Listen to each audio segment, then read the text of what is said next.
Darle las gracias por este reconocimiento que están haciendo hoy día por la gente, por las mujeres de la mapuche, que esto nunca antes se había visto. Bueno, ser mapuche, me siento orgullosa, soy feliz, orgullosa de la sangre que me corre por mis venas. Muchas gracias y que el Señor le bendiga y sigan trabajando. La mujer que somos mapuche, nosotros somos muy trabajadoras.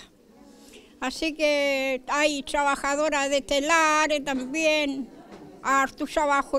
Y la idea, el trabajo mío es muy pesado, pero igual hacer lama muy trabajoso. Yo antes trabajaba cuando era niña, trabajaba en lama. Hacía lama, telares, pontros, mantas. Y mi mamá me dijo que nunca trabajara en negrilla porque era muy sucio el trabajo. Entonces yo me porfié, cuando unió ella, me puse a trabajar en negrilla, porque no había quien me ayudara a urdir la lama. Se necesita 2 personas y para levantarlo igual, porque el huichal, el mapuche era muy grande antes. Entonces lo hacían con palo largo y hay que hacerlo doblarlo y necesita gente. Por eso me puse a trabajar en negreda. Estoy agradecido de mi trabajo de negreda.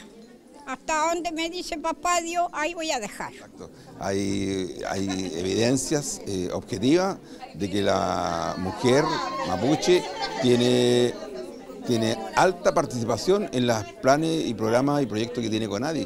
Y eso nos llena de alegría, por eso que era más potente todavía estar aquí con nuestras mujeres, apoyándolas, porque demuestran interés por sacar al pueblo mapuche adelante, con mucha fuerza. Entonces, ese ejemplo hay que imitarlo, porque los varones tenemos que imitar la identidad, la fortaleza que tiene la mujer mapuche, que con mucho esfuerzo, porque no es fácil tampoco para ellas, que son mamás, dueñas de casa, pero igual se dan un tiempo para sacar adelante al pueblo, este pueblo mapuche tan querido y tan sufrido también a la vez.